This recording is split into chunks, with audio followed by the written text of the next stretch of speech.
What is a hero? A mythological figure, often of divine descent, endowed with great strength or ability? An illustrious warrior? No. It's a person admired for achievements and noble qualities, one who shows great courage. Welcome to the What's a Hero podcast, where we dive deep into what a hero is and what makes them that hero. I'm your host, Ken Frownfelter, and I'm going to be introducing you to some of the world's most likely and unlikely heroes. You may have never heard of them before, and they most likely have never met you. But they all have one thing in common. They are ready to do whatever it takes to help make you better, even if it means sacrificing everything for you. Let's get into it.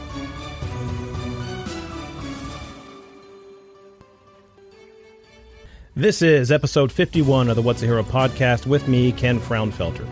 Now, you ever consider the way that you live your life and the things that you do, and you have no idea why you do what you do and why it is life gives you the twists and turns that it gives you?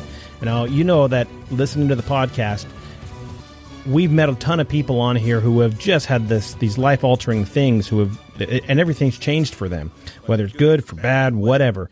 And or some of them are still that changed, and yet they're still on the same path they were on before. You know, life throws us curveballs that we have absolutely no idea that they're coming. Additionally, God puts people in our path or puts people near us for that very reason, because of those curveballs that are going to be coming at us. We don't know if it's going to be tragic. We don't know if it's going to be good, but whatever the case is, there are people in our lives. Now, we may not even realize they're in our lives until the minute that this thing occurs, but they are there. And then we have to fight through that and become the bigger, better people that we don't know that we can be, but God knows that we can be. And those people around us, they know that we can be. They've got a lot more trust in us and belief in us than we have sometimes in ourselves. So we never know how life is going to greet us.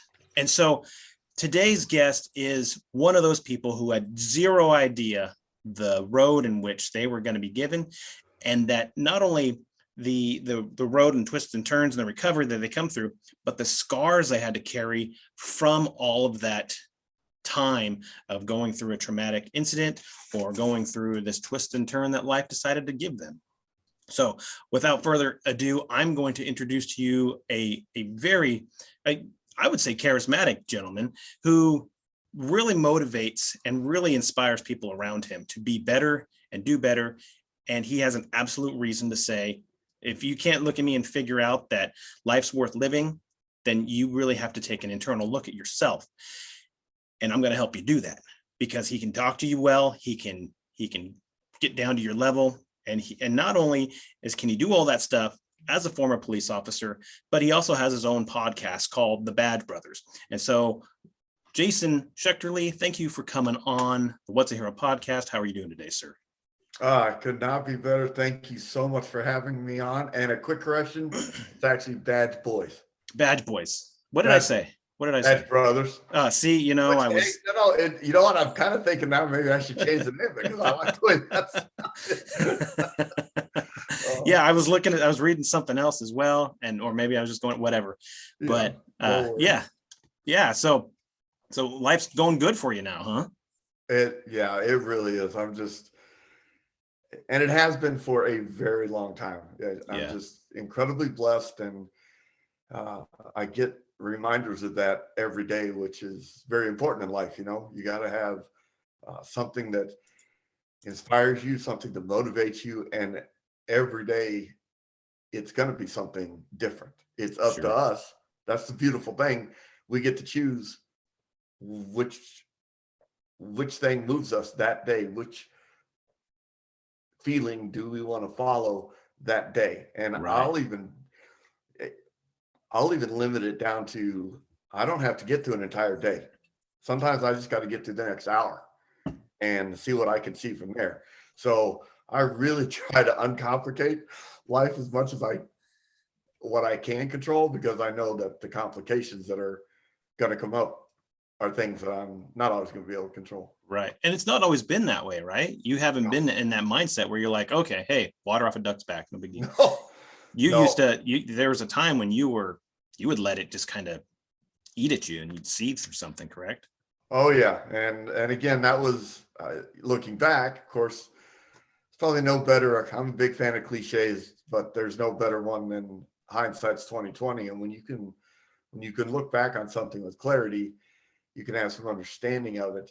So I understand now that I chose back then throughout, even prior to my injuries as a kid, whether it be sports related or relationship related. I was in the military, and then but then going through what I've gone through, yeah, there was a ton of dark days. There was a ton of days I gave in to myself, and not in a way of, I can't relate, thankfully, to things like suicide and alcoholism and domestic violence and a lot of things that are plaguing first responders and military people these days. And I have compassion and respect for that. I just can't relate to it because I never suffered those things, thank God. Right. Well, you talked about being a kid. Who was little Jason? Who was this little guy running around? How did you grow up? Who was your mentors? Who poured goodness into you? Oh man, I just always knew from a very young age, I was just living the American dream. I was lucky enough to be born. I was lucky enough to be me. I had, great parents, grew up in a great part of the valley where I live in. Phoenix is just one gigantic metropolis, and with a lot of attached cities. And I was a little more west, out by, for all the NASCAR fans out there, Phoenix International Raceway. Mm-hmm. I grew up out there riding horses, driving ATCs back when they were legal, the 3-wheel. Right. I had a 250R when I was 8 years old. I would have never let my kids drive one. Yeah, the tip rating on those was outrageous. I'm 8, 9, 10 years old driving a 250R with both a 22 and a 410 shotgun on my back, and I'm out dove hunting, shooting rattlesnakes. I look back on it and it is just hilariously awesome. The childhood I had. It was the 80s, right? Let me tell you something, buddy. I will never complain about my age because I turned 8 in 1980 and I turned 18 in 1990. So I absolutely lived that decade, and it was the best decade for everything, for clothes, for movies, music, for girls' hair, you name it. The 80s had it. So my childhood was just, I didn't know any different. I didn't know any better. I just knew I was lucky and I loved it. I had great parents, older brother and sister, and I did everything you're supposed to, sports, and went to school, got good grades. But then I hadn't, like I said, my friends and I, we had our fun, and there wasn't any cell phones, there wasn't any people putting something on Twitter about, oh, look what this 10-year-old kid's out doing. And right. The other thing I loved too was my parents. As long as I did my schoolwork, they were more like, be home at dark. They had no idea where we were, what we were doing. Like I said, I'm out cruising around on ATC. As long as the cops don't come pull you home, I'm fine. We're good with it, right? The Salt River is a great place to hide. So never had to worry about that part either. Now, not to say you didn't get in trouble. You didn't cause a little bit of hate and discontent, but you were a kid. Yeah, of course. Yeah. I just didn't get caught. Right. There's the trick. It didn't show up on the background, so you're good. That's right. So what did you said you did sports, you played all sorts of sports, and you went into school and you did the high school, junior high, all that stuff. But did you have an idea what you were going to do when you got out? Did you know? Well, I knew at a young age. So my older brother became a Phoenix police officer when I was 16. Mm-hmm.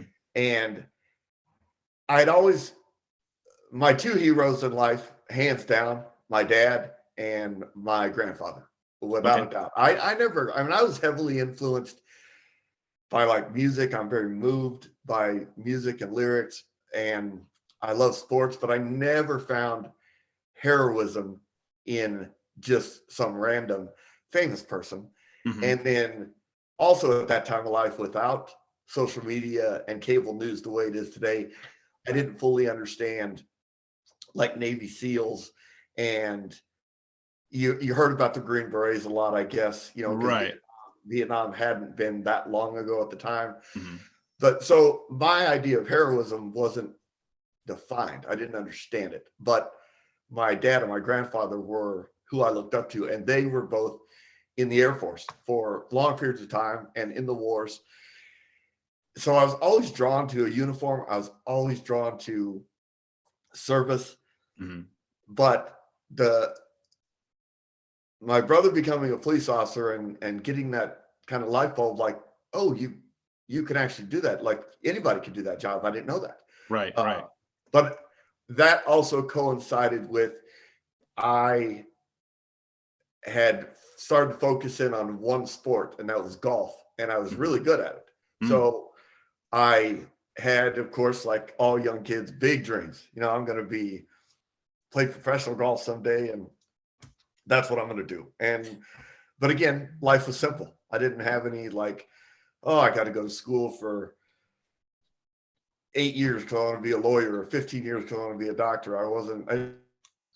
So when you said that your dad was your dad and your grandpa were they were your heroes, and they were people that you looked up to, and because did you guys have conversations about that, or was it just you kind of sat back as a younger guy and watched everything they did and just say, okay, that's how it goes, that's how you're supposed to do it, or was there conversations about this is right, this is wrong, I would say for my dad, it was very much I was watching him and soaking it up. He was an old school New Jersey guy, very not very emotional on the outside, verbally, but and not a hardcore disciplinarian, but you knew, or at least I knew, I was not going to get on the wrong side of him. And I just kind of watched how he took care of his family, how he went to work every day, how he mowed the grass, how he fed the horses, how he enjoyed his golf on the weekends, how he'd have a cocktail at night. I just watched and soaked up everything. My grandfather, on the other hand, a little bit older, he had been in World War II, Korea, Vietnam. He was a tail gunner on a B-24. I mean, this guy had stories, and he's the only guy in my life, Ken, I can't tell you. He didn't pass away until 2011. He lived to 86 years old. I had him until I was in my 30s.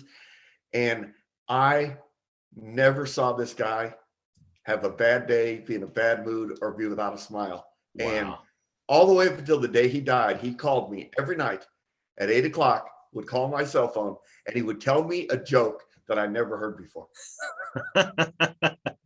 Every night until the day he went to the hospital and died. It was unbelievable. Could you imagine? That would be so hilarious. He's like, okay, I got to think of a joke today. What do I tell him? Oh my God. And he would, but we would have a lot of conversations about, not necessarily about right and wrong. I just wanted to hear his stories, his life. Here's a guy who he was born in Kentucky, grew up in small town Alabama, moved to Arizona because of the Air Force. And he was just a good human being. And somebody I wanted to emulate, somebody I wanted to learn from. And so, yeah, it was a little bit different for the both of them, but I had that kind of unique connection with each, which I appreciate. Yeah, that's awesome. That is so cool. And not a lot of people have that, and the fact that you had that, and you're also appreciative of it. That's the huge thing, because people might even have it and they don't even appreciate it. Yeah, crazy grateful awesome. For those two. Yeah, that's awesome. So you get through school, you're golfing, and you say, okay, after school, I'm gonna go be a pro golfer. Is that what you're thinking? Well, yeah, but it didn't take long for that to change. Yeah. So it was kind of funny. I finished one shot back of the state championship in Arizona, and the guy who won went to Arizona State, where Phil Mickelson was playing, and I got to go to a junior college. Well, even at a junior college, I realized with these other players, I'm like, okay, yeah, I can't do what these guys can do. I can't hit the ball quite like that. I mean, I was a scratch golfer. Obviously, I was shooting under par, but I just was also, I've always been just very realistic about everything in life. So, you know, I'm going to school, playing golf, working in a movie theater, and it dawned on me, you know, you need some structure and discipline in your life. And there's one place to get that, and that's the military. And I did want to serve. Now, I was smart enough to know that I wasn't the toughest guy in the world, as well as I needed some comforts of like good food, nice place to stay. So it was pretty easy for me to follow in the footsteps of the other men in my family and choose the Air Force versus the Marines and the Army. Right. That was not going to be for me. So yeah, I joined the Air Force. I was only 6 months into my freshman year of college, and it was again, looking back on it, I did it on my own. And I went home and told my parents, hey, I joined the Air Force, and here's the day I leave. And they simply said, okay, good for you. And that's a story I told my kids over the years. I'm like, I would absolutely beat you guys to tears if you did that on your own. And just came home without any kind of, we didn't talk about this. We haven't done anything about it. It was just like, oh, hey, I bought a soda pop today. Oh, and I joined the Air Force for went into a recruiter's office on my own, signed the papers, chose my job. See you later. I mean, it was that simple. Crazy to think I did that at 18 years old.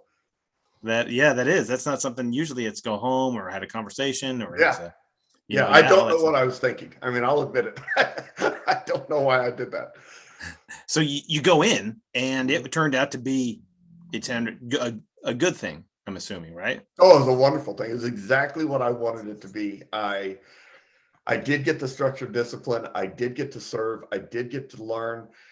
I got to travel to cool places. I got involved in, some things that were really good experiences, like getting sent to Guantanamo Bay, Cuba for the 1994 Haitian refugee crisis. That was an eye opener to some real world stuff, and created a lot of openings in me to understand how other people live and the strife they go through, what compassion really means.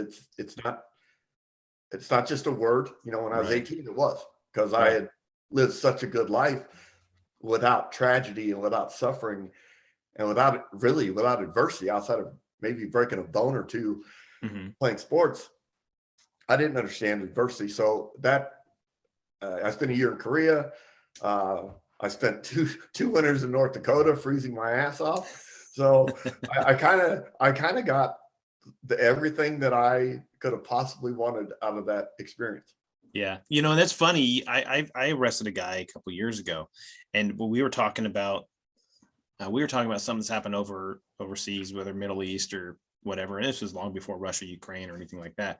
And we said, yeah, what do you even consider that? You care about that sort of stuff? Because he was just so ambivalent to everything. And he goes, what do I care? That doesn't have anything to do with me.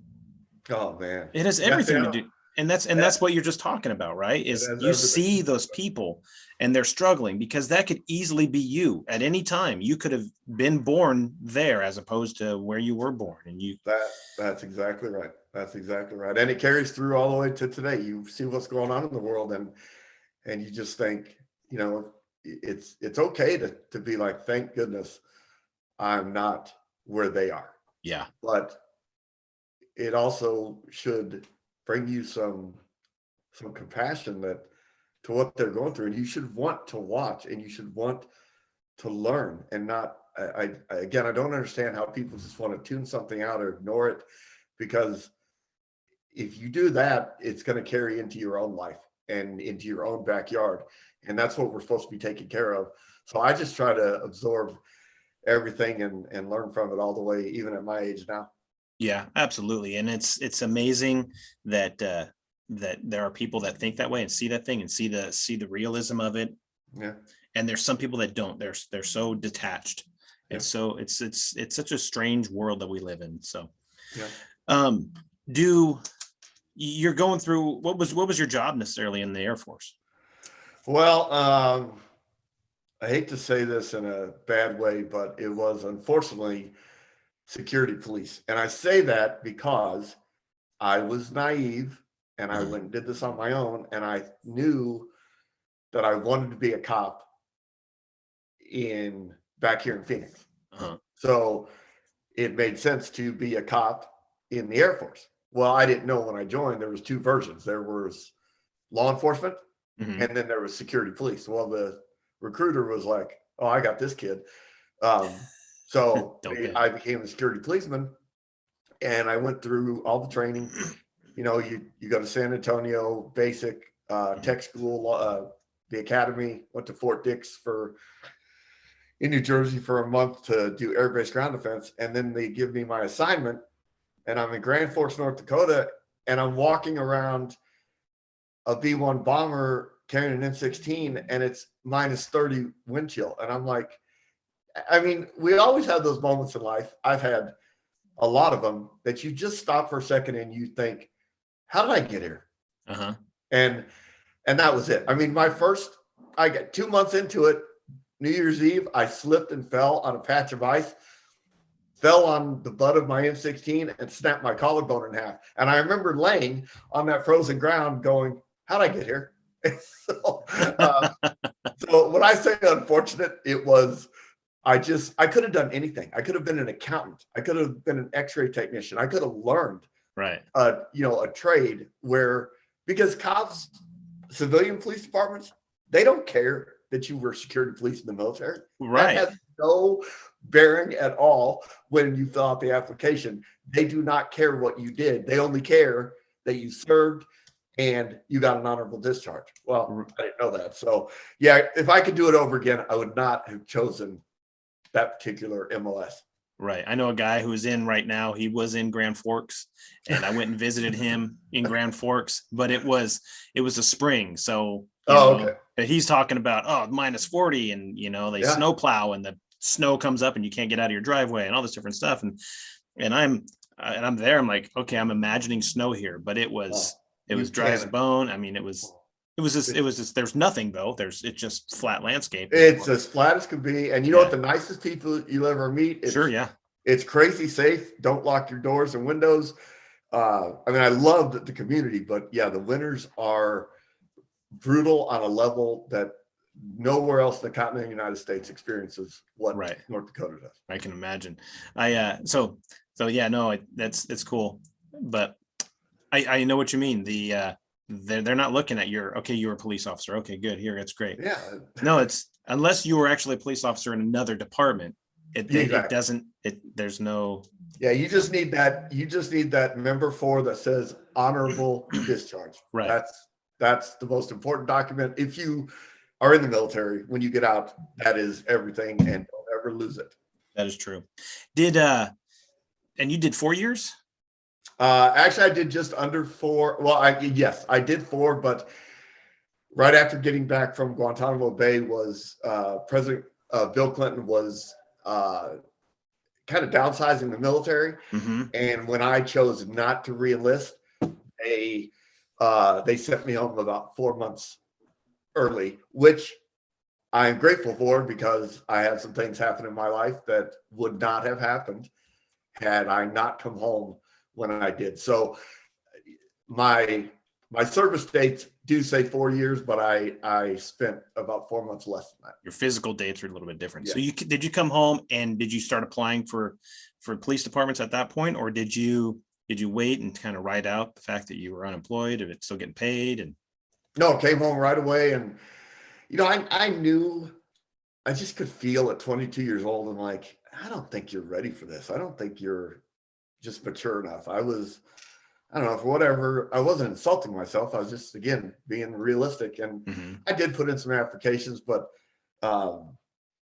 it wasn't a calling. It wasn't, my heart wasn't in it. And there was no way I was going to make it through those processes.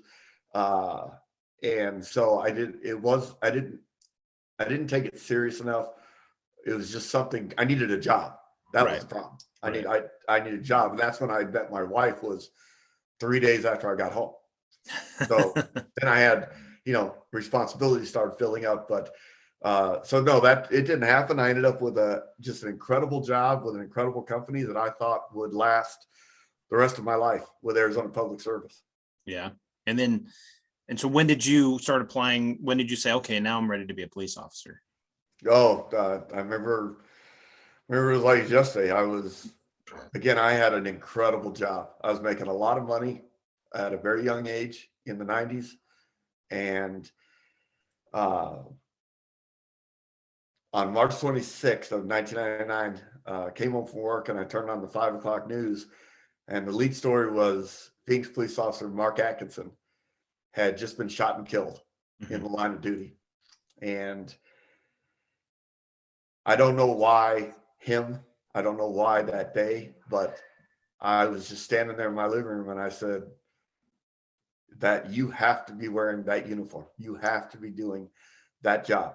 And I told my wife, I said, I'm going to go apply for Phoenix tomorrow. And she said, okay. And I did, and sailed right through the process. And she was extremely supportive, I'm assuming. Extremely supportive, because she understood she knew I'd always kind of wanted to do it. Mm-hmm. But I think just the tone of my voice, the look in my eyes when I said why. Yeah. And I mean, she knew we were going to take a big pay cut for a while. She knew it was going to be a big lifestyle change. We had two very young kids at the time, very young. And, but she had a good job and we were a good team. And, we didn't know what we didn't know. We were too young. So, right. Yeah. Yeah. So yeah, she was supportive, in her vows, that she would later learn actually had a lot more meaning.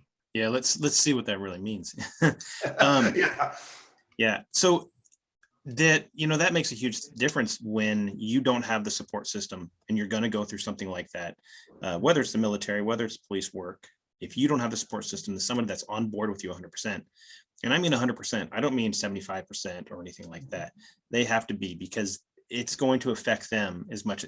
I mean, anything that you do, you're going to come home after seeing, a crash on the highway or something like that. You're going to come home just a bad day in court where you got raked over the coals, or you're stressed out, or, you're all these reports down and you got called into the lieutenant's office or something like that. And there's no lasting effect of it. It's just stress. Those are they got to be on board with that, and most of them are. And then you're still going to be you're going to be regurgitating all this information that you had that you're stressed out about or bummed out about or whatever. But when the bad stuff happens and you're bringing that home and you're not acting the same and they're still on board, that's a big difference. Oh, yeah.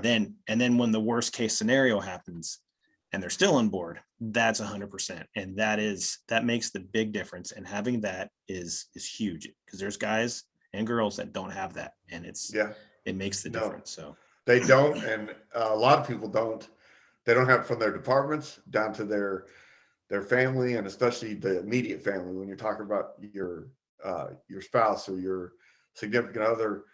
And that's why it really highlights, I think, when you do see the people who stand by him. I mean, I watched what Officer Dages has been going through down in San Diego, and his wife is just a spitfire. And Officer Matson up in Minnesota, I met recently. He got shot in the head a couple years ago, and he's in really bad shape. He survived, but his wife is right there taking care of him. And when I talked to her at a speech I gave, you could just feel her love and her support, and that she wasn't going anywhere. So it's awesome when those stories, they get even more in the spotlight, because like you said, I would say most people don't have the 100% that you described. Right. They might have 75 or 50. That's not going to get it done. Right. It's huge. It's huge. So you go through, and you said you sailed through the process, and you're a police officer, and you're loving every minute. You realize this is what I'm supposed to be doing. Oh yeah. Right. Oh yeah.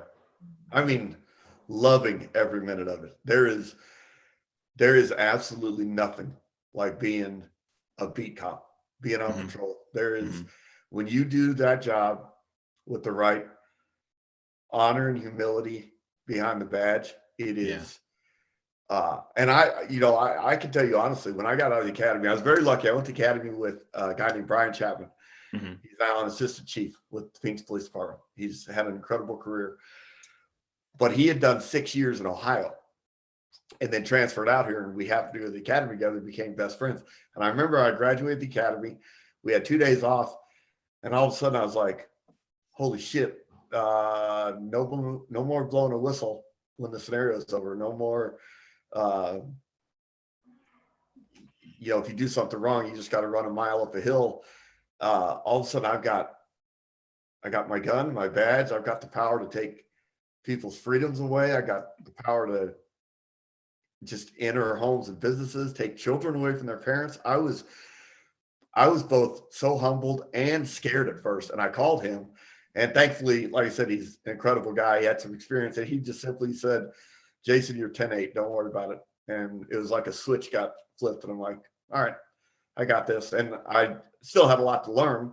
Sure. And unfortunately, what ended up happening, I wasn't even close to being through that learning process. But I loved taking bad guys to jail. I loved answering 911 calls. I loved just stopping to help somebody. Mm-hmm.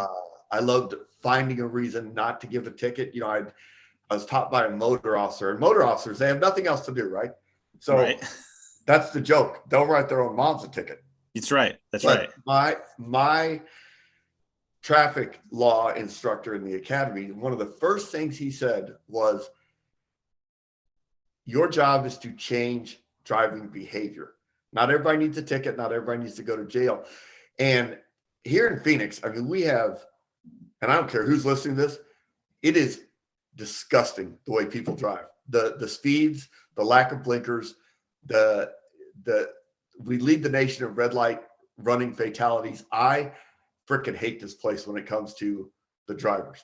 But I learned back then, so when I would pull somebody over, and I worked in a real bad part of town, so nobody had a license or insurance. It kind of made my job easy. Uh-huh. I always looked for a reason to just try to make them better and make them understand. And then I would feel good about it too. Not everybody needs a $500 fine. Not everybody needs a day off work to go to court. And not everybody has to go to jail for certain things. And I appreciated having that outlook, because then I could be gung-ho on the other stuff that people, that really did. Right. The guy that really needs to go to jail because he beat his wife or whatever. Exactly. What? Exactly. You've earned this. Yeah. As opposed to the guy, and like you're saying, you want to just help educate the public. You pull them over. Hey, you're going faster. I don't know if you realize where that speed limit change is at, but it's right there at that street. And, whatever the case is. Oh my gosh, I didn't know. All of a sudden. And then there's times you can pull up next to somebody. Hey, you shouldn't be talking on your phone. Oh my gosh, I didn't know there's a cop right there. Well, don't do it even if there's not a cop. How about that? And you don't have to pull them over right there. You educate them right there, and they're like, he could have pulled me over and he had me dead rights. Yeah. And it changes an attitude. It helps understand that our job is not to just drop the hammer on everybody. Right. Our job is to help educate and help the public be better. And then it changes their future interactions with police, which the ripple effect is always what a goal of yours. You should have many goals, but the ripple effect, you don't know. Put that one drop in the water and just it's going to go some good places. Yep. I remember one person telling me one time, if you can help prove a person innocent as much as you want to try to help prove them guilty, if you bring evidence, like, okay, hey, start looking for stuff. Oh, hey, I can't find this guy had violated that restraining order. I can't find evidence that, whatever. And if you can help prove that, and you're trying to prove that, and all this other overwhelming evidence pops up that they are guilty, or that you do have enough probable cause to arrest them. Okay. And then you put that in your report. I tried doing this, tried doing that, and looked for this, and I didn't find it. And so, that's one positive possible way. So, So you're a police officer for how long before the inevitable happens? 14 months. 14 months. As 14 months sworn, yes, out of the academy. So just barely off probation, and 14 months goes by in the blink of an eye. Sure. Yeah. Not even 2 years, and you don't even really, as a police officer, you don't really know what you don't know. No. Good 3 years. You're still trying to figure everything out. Yeah, I was still looking forward to that next call because it was going to be another learning experience. Or just, I was still the crazy guy that on my days off, I would listen to the radio just because I wanted to, understand better.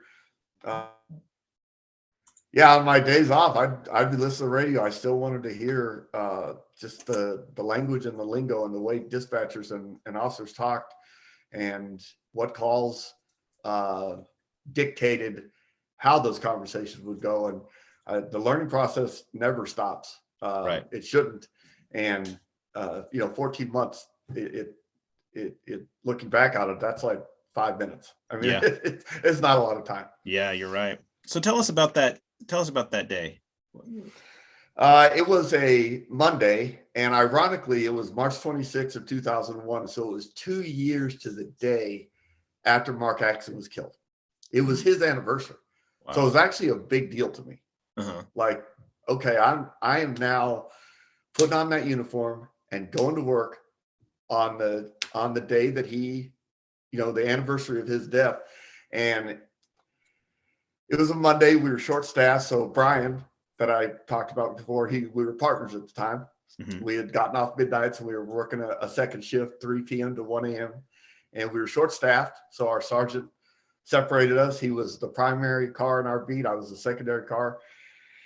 And I remember leaving briefing, and against policy, against procedure, I could have cared less. I left Central City Precinct, and I drove over to Maryville Precinct to the spot where Mark was killed. And he has a beautiful memorial marker there. And I spent just a brief minute there, making the sign of the cross, thanking him for his service, his sacrifice, thanking him for the opportunity he had given me. Mm-hmm. And I had no idea that in about 8 hours, I was going to come very close to needing that same memorial marker. But, I left there feeling, I still remember it. It's amazing. 21 years later, I still can feel it. And I went 10-8, and again, it was a Monday, and it was just, there was absolutely nothing going on. I went on a couple of paper report calls. I went on a couple of minor car accidents. I mean, just little fender benders that I had to do a quick diagram and write a ticket to somebody. And me and Brian went and ate dinner late that night, probably about 9:30 p.m. And I did my accident reports and hit the street again for, now third shift is out. So now you get to have some fun. That's what, cops will understand this. But once third shift comes out, they're going to primarily take the radio calls, and I could go out and get into stuff is what I like to do, look for stolen. Right, look for warrant people. Yeah, exactly. It was just, what we call OV work, on view, finding your own stuff. Right. And I appreciate the guys who like chasing the radio. I loved answering radio calls, but when the radio wasn't crackling, there's just nothing. I don't want to sit there. I mean, I wanted to go find something. And that's what I did. We left, and then I ended up answering up for a call that would forever change my life and a lot of other people's lives. Sure. Yeah. So that's that's you got to be thinking about that moment before this whole thing happened, that life was just, it was what it was. And it was pretty good from what you're saying. And it was beyond good. And if you can go back and be able to tell yourself, hey, in the next 10 minutes, here's what's going to happen. And then somebody being like, what are you talking about? There's no way. I see nothing but dandelions and rainbows out here. That's right. There's no way to know. And of course, if I could go back and tell myself that, no way to prepare for it anyway. Sure. And it would just be very easy to think, well, I couldn't survive that. I can't go through that. Mm-hmm. But of course, now here I am. If I could go back and talk to that guy, I would just simply say, don't do anything different. Do not change a thing. That's cool. So what happens? What happens there? So it was about 11:20 at night, and an emergency call came out, and an emergency call gets your attention, right? Got the long, hot tone that comes through the radio, makes you shut up and listen. And it was just at first the dispatcher just said unknown trouble, and the address she gave, it was not in my patrol area. We have our large patrol zones, and then we have our actual beats. Right. Well, not only was this not in my beat, it wasn't even in my patrol zone. It was in the other one, or the next one over, and nobody answered up for it. So the officers in that area were busy at the time. So then she came back on and she said, unknown trouble, found dead body in an apartment with a lot of blood. So it sounded like a violent crime had possibly been committed. Right. And for a brief few seconds, I let the call go unanswered again. And when I realized nobody was available, I wasn't doing anything. So I grabbed the radio and I said, my last words were 513 Henry, I'll start up. And lights and siren, I had a long ways to travel. Again, it's an emergency call. So I am on my way. And, I could have taken the way that the city of Phoenix is a perfect north, south, east, west grid. Everything is just straight up and down. And I could have taken 10 different routes to go to the address I needed to go to. But I was on Thomas Road, approached the intersection at 20th Street, which is also where the State Route 51 freeway overpass is. And I had a red light. The intersection 20th Street, Thomas, the light's red. And of course, even though I'm running code 3, I got to come to a complete stop, make sure that people getting on and off the freeway will yield to my emergency vehicle. And I mean, it takes a second and a half to clear an intersection. Right. And just as I was going to proceed, my patrol car was struck from behind by a taxicab. The driver was having an epileptic seizure at the time. And according to the investigation, he was doing 115 miles an hour. Holy mackerel. On a 40-mile-an-hour downtown city street. I can't even fathom that kind of speed. Yeah. And jeez. So, I didn't see the car coming. I didn't feel the impact. I have no memory of the collision, thankfully. Yeah. But I was able to listen to the police and fire dispatch tapes, personally interview everybody on scene, and understand the sequence of events that took place from that moment of impact on. And my car, it's just so many miracles, twists of fate, timing, choices. There's so much that goes into this, but my car traveled 270 feet through the intersection, and it came to stop 50 feet from a fire truck. And that fire truck, if I'm not mistaken, they weren't just there. They weren't going to get dinner. They were heading to something, the same thing you were heading to, correct? They were headed to the same call I was going to, but for them, the victim was already deceased. So they were not running code 3. They weren't in a hurry to get there. 2 of them, had their heads tilted back. It was late at night. They were eyes closed. They were wearing shorts and t-shirts. And the last thing they were expecting was the world to literally blow up right in front of them. And, I always want to make sure people understand this. Take a minute to think about this. As first responders, most often we get a little bit of time to prepare, to think about how we're going to approach something. We get some details, shots fired, man with a gun, shoplifter, car accident. I don't care. You have a little bit of details from the dispatcher. Right. When you have something happen right in front of you that you are not at all expecting, you got to remember we're all still human beings. And I think about these individuals. I still stay in touch with 2 of them very, very regularly, but I always think about what they must have thought and went through, what they saw, and the fact that they were able to still do their job in the way. Not only did I have a fire truck of intersection, but I had the exact 4 people in that truck that I needed. Oh yeah. Oh yeah. They just, they were all just perfect in the execution of their individual responsibilities. You know, it's That's not, cool. firefighters don't just jump out of a truck and all start fighting a fire. That's not how it goes. You got a captain who has a lot of responsibilities. You got an engineer who's got a gigantic ass truck that she had to get prepared in a split second, because they weren't on their way to a fire call. They were on their way to pronounce somebody dead. And then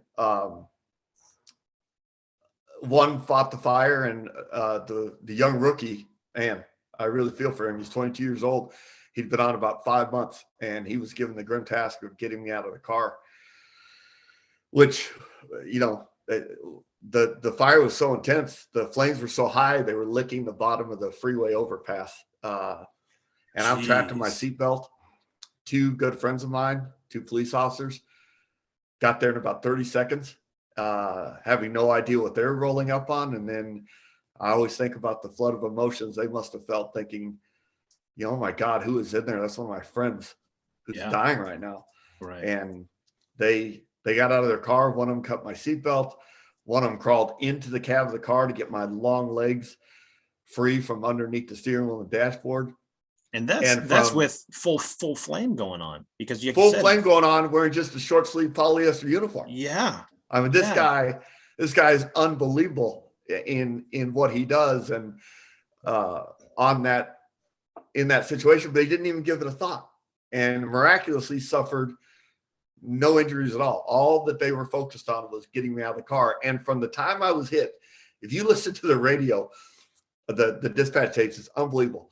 From the time the fire truck said, we have a 962 car on fire, till the time the engineer screams he's out of the car, was about 90 seconds. Jeez. I mean, that is just unbelievable. And I went right into, I didn't even touch the ground. Like, they body surfed me. Several of them by now had got on scene. They body surfed me right to the ambulance that pulled up right next to my car. They didn't pull up, 100 feet away or 100 yards away. They drove right next to my car, body surfed me in. Two paramedics jumped in the back to try to get me breathing again, try to find a place in the midst of all these burns to get an IV in. And another miracle, I'm 2.5 miles away from the best burn center in the United States, Maricopa County Hospital. And I was on their trauma table in less than 8 minutes. That's fantastic. That is absolute. It's unreal. Godsend right there. Yeah, it's unreal. And so that how long were you in surgery? How long were you out of it? How long until you started realizing what's going on? Well, that first surgery was about 7 hours, and it took place very quickly because they got to get all that dead bacteria-filled tissue off you. Burns will keep on burning the human body. So if you have a 2nd-degree burn and you don't go to the hospital, it's going to end up being a 3rd-degree burn. Oh, wow. So they have to get all that off you. And they put me in a medically induced coma. They told my family, some of the best doctors in the world, they said, look, nobody's face and head. I've never seen this. Burns like this. Jason will not survive. So they put me into a medically induced coma, which then I did continue to survive, going through a lot of surgeries and different things. And they woke me up 2.5 months later. Wow. Yeah, exactly. Wow. This is my wedding anniversary, my son's 3rd birthday. It was, and for me, because it was medically induced, it was not a head injury.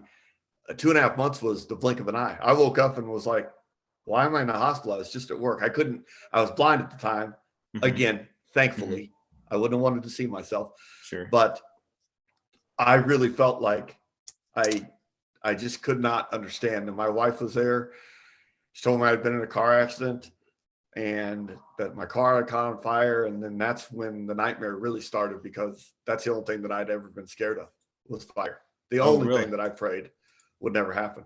And, but without being able to fully understand what had happened and knowing it was a car accident, I thought my legs were burned. I mean, I was just kind of thinking, why can't I open my eyes? I didn't realize I was blind. Why can't I move? I didn't realize I'd been in the hospital for 2.5 months and I'd lost 60 pounds because I wasn't eating. I I just thought my legs had been burned, but I was completely devastated by that news. And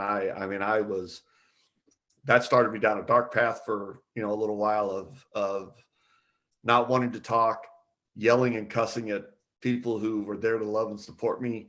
Mm-hmm. It was ugly those first few weeks. Right. So what got you out of that realizing, okay, I'm resigning myself. This is here. This is now. Let's face it. Or was it was, so I woke up on June 12th and it was the end of June, June 30th, I think, laying in bed in the middle of the night, no visitors, blind, alone with your thoughts. And I had two profound realizations that I'm grateful for. Number one Mm-hmm. was, the taxi driver, he was having an epileptic seizure. He did end up going to jail for 10 years because he wasn't taking his medication. He had caused further accidents prior to mine. But I realized on that night, he was not targeting a police officer. He certainly wasn't out to hurt Jason. Right. And had he not hit me, he would have made it to the next traffic light and he could have taken out a woman's or kids or somebody's grandparents. And so I chose to think that, you know what, you were doing your job. You did protect somebody else. And then I also realized,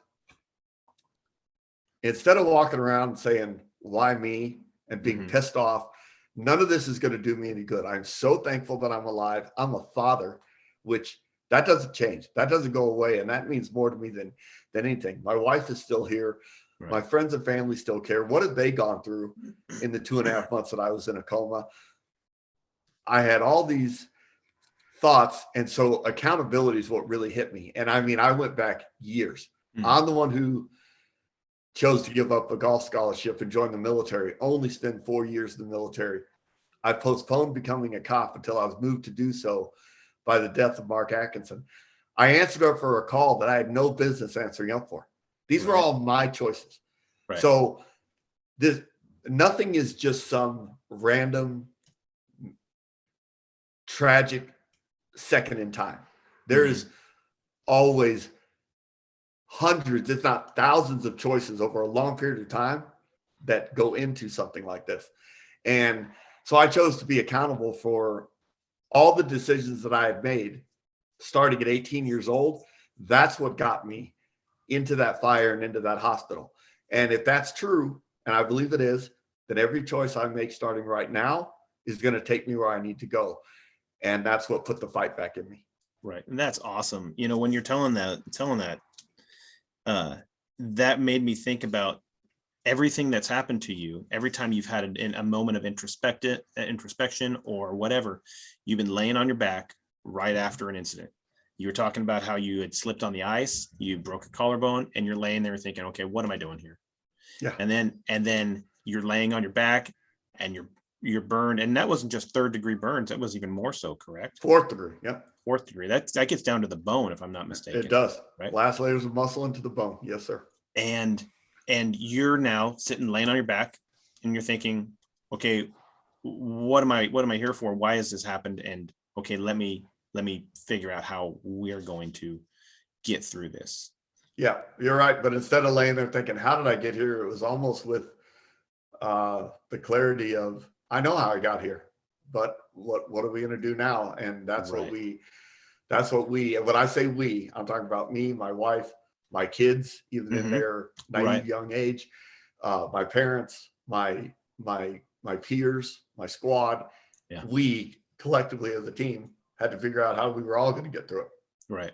Because we're not going through this life by ourselves. And I always tell people, I always tell everybody on the show and anybody else I know that I think we're on this planet to serve other people. We're on this planet for other people. God put 100%. Us on this planet for other people, not to make a cajillion dollars, not to do, and just go do whatever. I'm just going to live like a hermit. That's not why we're on the planet. We're here for other people, whether it's those closest to us or we're working for the Peace Corps or whatever the case is, we're here for other people.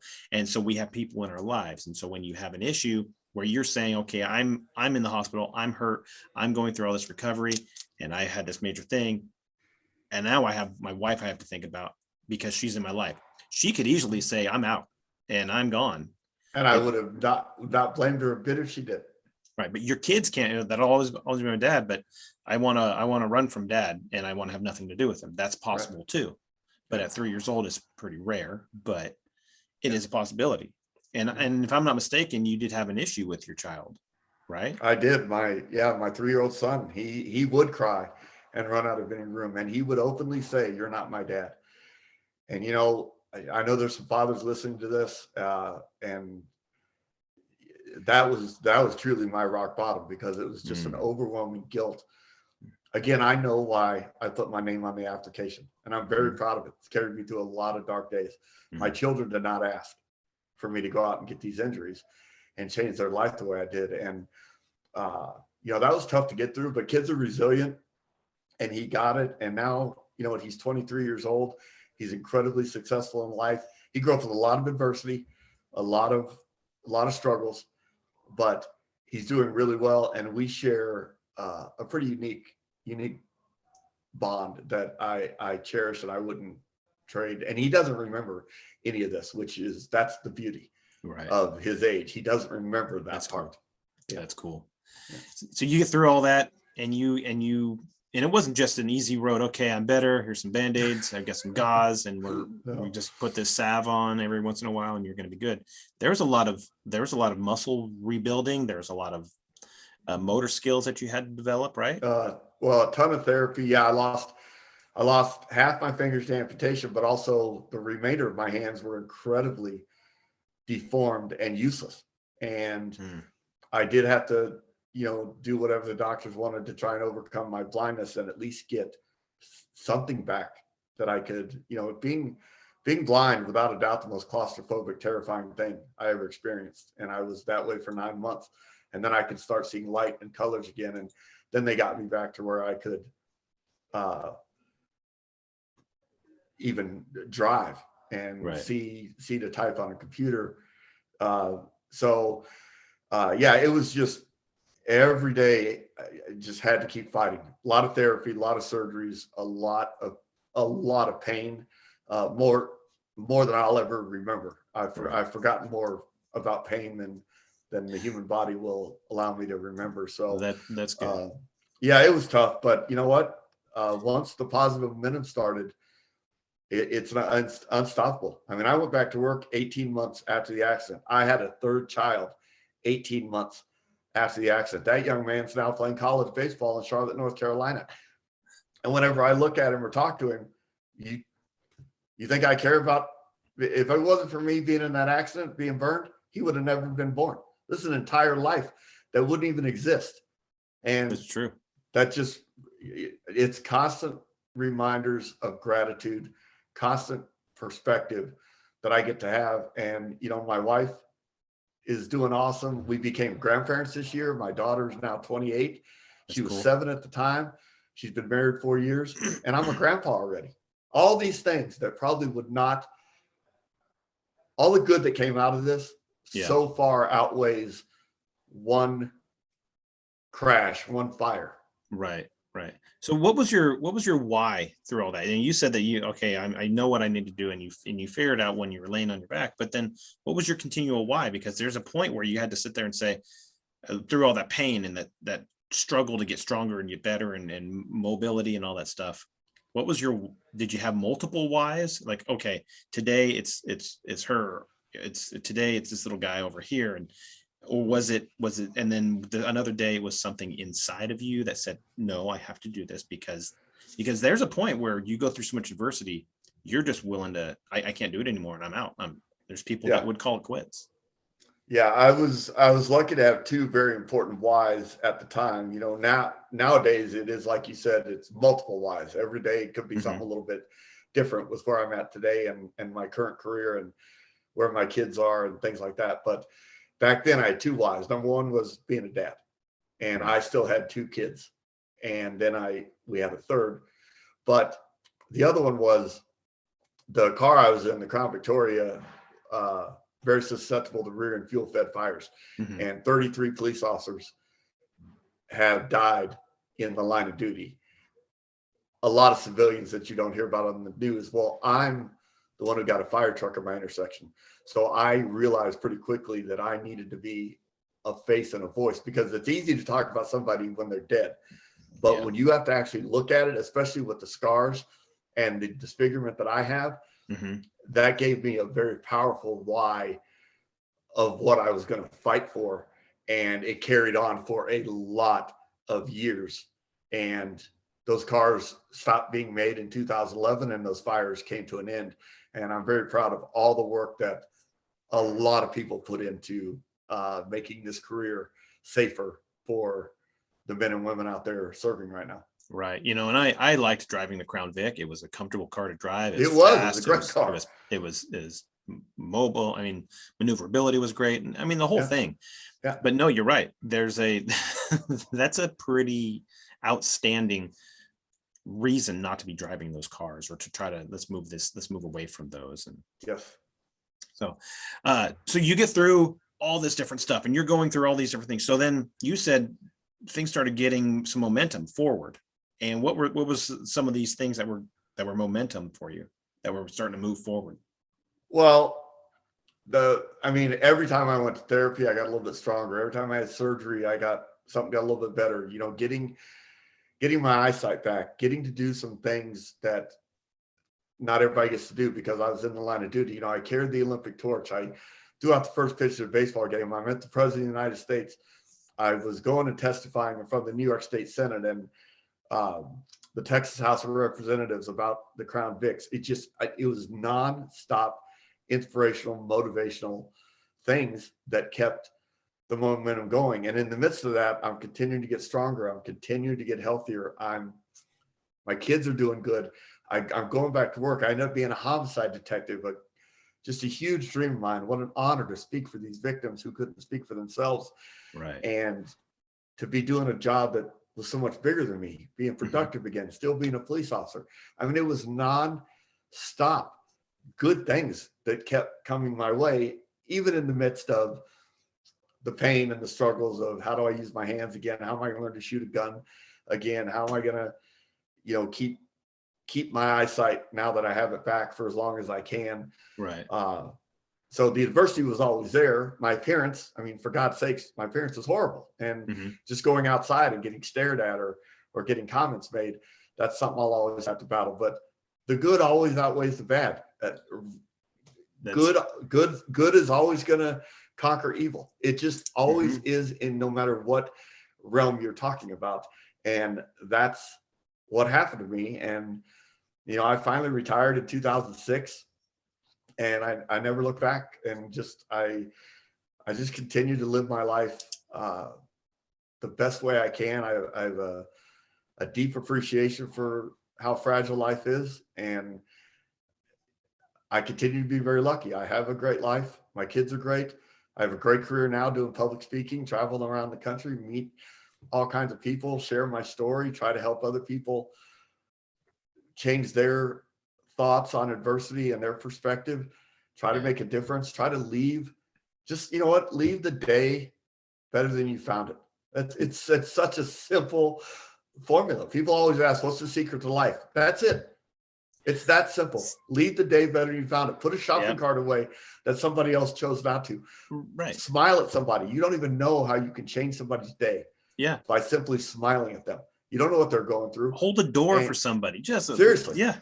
Yes. Yeah. It is that simple. If you wake up every day and just that one thing, I am going to leave today better than I found it. It is amazing what a difference it makes in how you feel physically, emotionally, mentally, spiritually. It is absolutely the formula to life, and it's one sentence.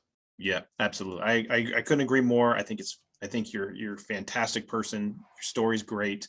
It's got its ups and downs, and the adversity and the outcome of it that you have made for yourself is fantastic. And I know you got to get going. I want to ask one question. Of course. Can you tell that story about the Olympic torch? No. Yeah. So I get invited to carry the Olympic torch, and I was pretty nervous because you got to remember at the time, this is 10 months after the accident. I'm 6'3", 120 pounds, frail and weak. My hands are crazy deformed. Hadn't even begun to fix those yet through surgeries and therapy. I can't really see, but a huge honor to carry the Olympic torch, especially to represent all those officers that went before me that didn't get to do it. Right. So I get down there, and this young girl from the Olympic Committee, she comes up and she said, Officer Schecterle, we got a wheelchair for you. We got a guy who's going to carry the torch for you. You only carry it for 400 yards. And I said, this is a once in a lifetime opportunity. I don't know how this is going to go, but I'd like to carry the torch myself and just walk down the street. And she was very sweet. She said, okay, but when you're carrying the torch, make sure you don't get the flame too close to your face. And I said, no shit. And, I love to hear you laugh, because that was the night that I learned, laughter is the best medicine. Nothing is going to make us feel instantly the way a smile or laughter does. And I went back to my friends from the police department and I said, you're not going to believe what this girl just said to me. And I had no reason to laugh or smile for 10 months. And all of a sudden I'm doubled over in the middle of the street laughing until my stomach hurt. And I have not stopped laughing since. It was an innocent moment on her part that just, and I love self-deprecating humor. Yeah. I make fun of myself. My kids make fun of me, my friends, all the time. You have to laugh. And that was the story that really made me understand. And I could see the Olympic torch from where I'm sitting right now. I still love that night. I actually jogged down the street, and I was able to make myself, my family, and a lot of other people very proud to represent what the meaning of carrying because there's a moment in time. Think about this. Yeah. For that moment in time, you are the only person on the planet holding the Olympic flame. Yeah. That can never be taken away. The world is looking at you. Oh yeah. It's awesome. Yeah. Awesome. And that's awesome. I mean, I couldn't ask for a better out on your part. And so, Jason, I want to thank you so much for coming on. I know you're a busy guy, and just the fact that you came on is such a huge honor for me.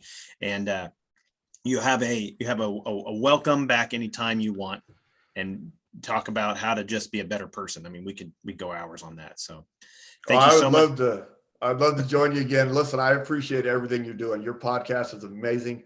I always look forward to the LinkedIn notifications I get from you about who's on, and I love listening. So thank you for what you're doing, and for letting me be a part of it.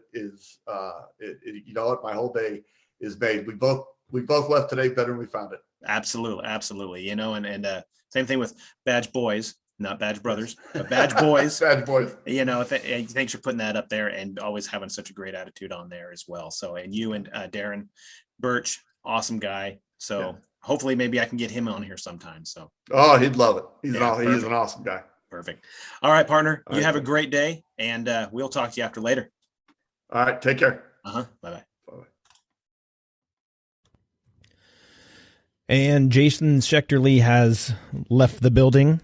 I did air quotes on that one. But that's one of those things that, way we have to deal with, the way we work it with Zoom, and the fact that he's in Arizona right now, and I'm not. And the fact that we have the ability to continue to talk and still bring people together on this medium is fantastic. And so I couldn't thank him enough for that.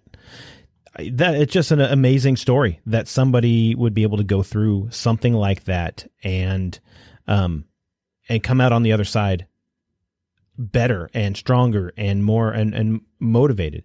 And like he said, he had that moment, he had that time where he would not, that may not have been there. He had crossroads to cross every time he was talking about being in pain and being in that part where he didn't, why am I doing this? And I had to continue to ask myself, why am I doing this? He was at a fork in the road. He could have gone one way or he could have gone the other. And he chose the right direction to have a positive attitude. And the ultimate thing was knowing that he can smile, he can laugh, he can have a good time with it. That's huge. So I do want to let anybody know that if you are trying to figure out, okay, how do I make sure that I can get this podcast on my phone, all the time, and I'm going to go camping and I'm not going to have any cell service, but I want to be able to listen to it, or we're going way up in the mountains, or we're going to Alaska, we're going to Wildwoods because it's springtime, summertime, and they're starting to do it, and we're going to go visit Gwen Grimes and Nate Harbor, and there's no cell service up there. Well, this is a perfect way to go ahead and download the episodes of the podcast by going to www.thewhatsaheropodcast.buzzsprout.com, and you can download every single episode on there, and from there you can figure out, which ones you want to listen to. You might only have so much space in there. We've got a ton of episodes in there that you can go ahead and say, I want to take this one. Now, if the 2-parter ones, get both parts. Don't just get the one part, get both parts.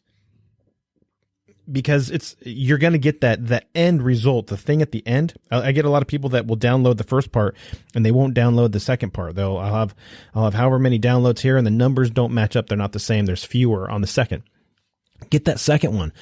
That makes a huge difference, and that's a really good. It's a really good closer for that first part. But download them all. You're going to get on a plane, you're going to do whatever, you're going to travel, you got to go to work, you got to go here, you got to go to training if you're a cop or a firefighter, teacher, whatever, and you got to go to training somewhere else. And now that everything's opening up, you're able to get on a plane and fly out, listen to the podcast on the plane, and then somebody next to you is going to be like, oh, what are you listening to? And then you can share it. Hey, I'm thinking of everything here, and making it easy on you guys. So the What's a Hero podcast.buzzsprout.com. You can find every episode we've ever had. You can listen to it directly from there. You can take you to your favorite podcast platforms because we have a link through there. And then you download it from there. You can subscribe. You'll get notifications as to when every episode is coming out. And you'll be able to be on the train and then go online and go to either Facebook, Instagram, or LinkedIn. You can find me on LinkedIn. You can find me and the What's a Hero podcast on Instagram. You can find the What's a Hero podcast on Facebook. Ask questions. You can chat me. You can message me. You can type out a little comment on each episode that we talk about, and you tell me what you like. Tell me what you don't like. Tell me how I can change it or fix it up. Or obviously everybody always has their opinion, but let me know what you guys think and what you would like to hear. If you know somebody that you think, hey, they would be a perfect guest for the What's a Hero podcast, let me know. Get them in touch with me. I'd be happy to talk with them and get them on here, and we can figure it out. So there's always people that have huge, huge stories that we don't even realize the impact they made in somebody's life. They may not even realize it, but that's what makes them the hero that they are. You talked to Jason just now. That 14 months, he was a young guy just loving his job. He didn't realize how much of a hero he was, or he was going to become. He was going to a person who had been killed, and it probably been a pretty violent murder. He was going there because he knew somebody had to do it, because he was, like he said later on, he was going to go be a voice for somebody who no longer had one. So you never know what it is that you're going to be able to accomplish in yourself, or accomplish in the way that you carry yourself, or you handle situations that will speak volumes. And there are people always looking at you, whether it's kids, whether it's your peers, whether it's mentors or people, that don't even know you. Somebody's looking at you. And if you can be that better person, if you can be that better thing for them to look at and to see and to learn from, and they can realize, you know what, if that guy can do it, that guy's a nobody in their mind, maybe. But maybe I can do that. Or they'll even think, man, that guy's got it all together. And in your mind, you're thinking, I don't have any idea what I'm doing. That's okay. We are all in that position at some point or another.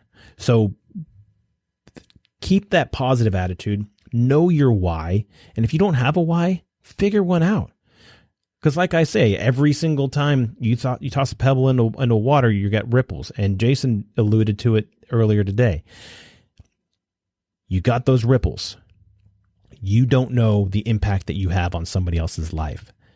Be a positive impact for them. Be a positive impact for those around you, because what you're on this planet to do is for other people, whether it's to serve them a meal because you're a server at a restaurant, or to sell them a movie ticket because you work in a box office, or to be a police officer and drag them out of a burning car, or a surgeon to, fix somebody's heart, or you're a plumber and you're there to make sure that people have running water, that they can, wash some dishes and take a shower in their house. Whatever the case is, whatever your job is, whatever it is that you do, you're there for other people. So maintain that and have a positive attitude about it. And just know that there are people out there who go and do that stuff and they want the best for you. So if they're willing to do it, you could be willing to do it as well. And on those lines, I do want to thank all of our teachers, our nurses, those that go out and do that sort of stuff and make sure others are good, because that is what they do. Thank you so much.